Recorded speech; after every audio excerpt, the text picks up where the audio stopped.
think that banks and institutions hunt for retail CFDs traders stop losses? No, please don't. Now, here's the thing. What I want to say to you is this: I did some intense work on the whole conspiracy theory of institutions chasing. Yes. And one of the things that I use as a resource for my argument against it is the BIS report. Yes. BIS is the Bank of International Settlements. And in the Bank of International Settlement, they estimate that retail traders, which basically is still you and I, definitely, we make up 5% of the daily volume. We are not even small fish. We are so insignificant.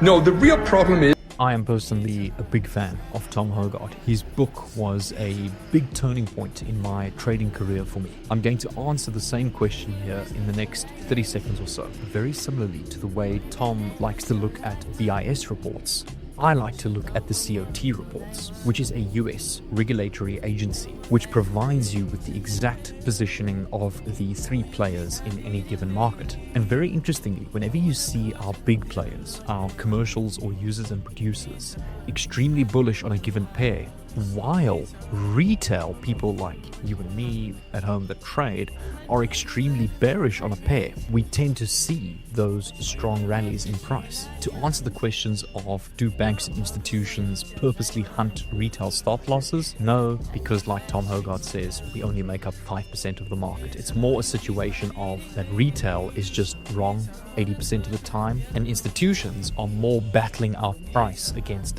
other. Do you think that... Exactly, right? So most of the beginners or intermediate traders, right, they always have influence, right? Even chirowamo are advanced, right? Stop lands.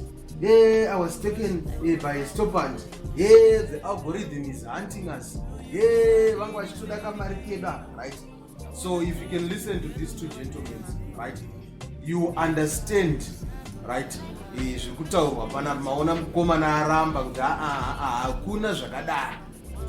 Isusu tiri retail traders, right? So ukatarisa the other guy and akanopula yatinoti COT report, right? Commitment of traders report, right?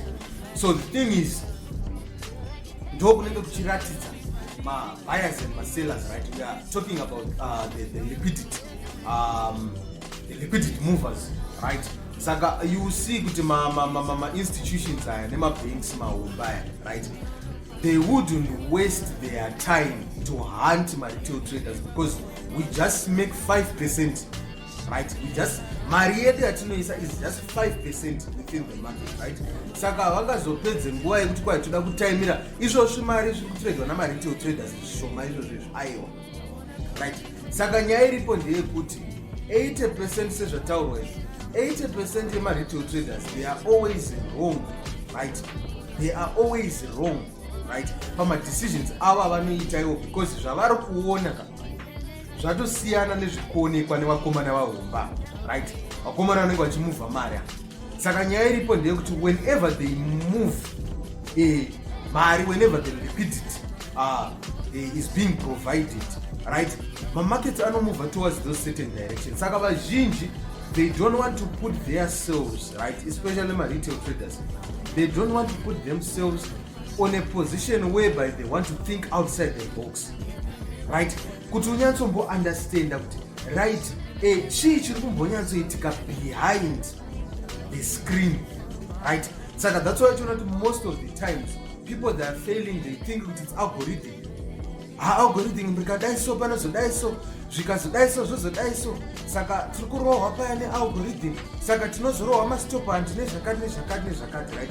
Nyaya iripo ndeyekuti most of the percentage ema retail traders, most 80%, they are not paying attention on what is actually happening, right? Saka ndinowanzoudza ma students angu or ma members angu, right? Kana wakagara wakatarisa ma charts, wakatarisa ma candlesticks, don't just look at those my charts and just pay attention on the technicals only, right?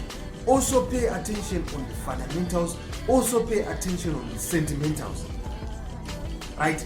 Saka, it's very, very, very important to understand how the liquidity is being provided or how the liquidity is being navigated by chart, right? Because most of the times, you can going to pay attention on my candlesticks, right? There is something that you are going to miss, right? Saka, also going to pay attention on the technicals, then you think you are done, right? You also need to come to a point whereby you have to think like an investor, right? Saka, 90% of my traders, right?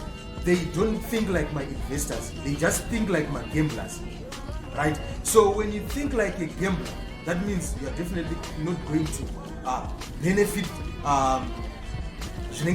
market, right? Saka, you need to come to a point whereby you think like an investor, right? You come to a point whereby you can think like a market maker, right? Saka, you see good trading yako, it will definitely change, right? So when you understand where there is more of liquidity, right, you understand it. All right. Aisinyaya kunzi kwai tisu tiri kutaimirwa ma-retail traders kana kuti pari kuitwa ma-stop hands, right? Saka you will understand where you need to look for opportunities and get my entries up, right? Saka ndo pamwe paya pekuti ma-entries atinozotora ndinozoona most of ma-members angu achivhundika kuti mudhara pamazorova sniper entry mazoziva sei kuti market ichazodzoka ichidaiso, right? Saka inini kana ndichitarisa whenever I do my analysis angu, right, handingotarisi chete on the technical side chete ayo, right? I look at the fundamental side also. Look at how these things are actually playing out. My reports are my statistics are these articles that are being released, impact the market part, right? The sentimental data when you look at the commitment of traders report, right? When you look at the delta force, how is the liquidity moving, right? Where are we seeing the zones of liquidity, right? That's the most important thing chinofanira kuitwa na trader. Saka vamwe tinongouya tobva tafungidzira kuti I've mastered the technical analysis, saka ndatopedza ndatodai. Aiwa, zvakawanda zvinhu zvinoda kumastiwa zvaunofanira kuunderstand, right? So if you have the information iri extended, you understand kuti aiwa vakomana ava vasi kumukira kuti vauya kuzogara kuti vatore $50 yangu kana kuti $10 yangu kana kuti $100 yangu, right? Saka zvakakosha kunzwisisa deeper zvinenge zvichiitika.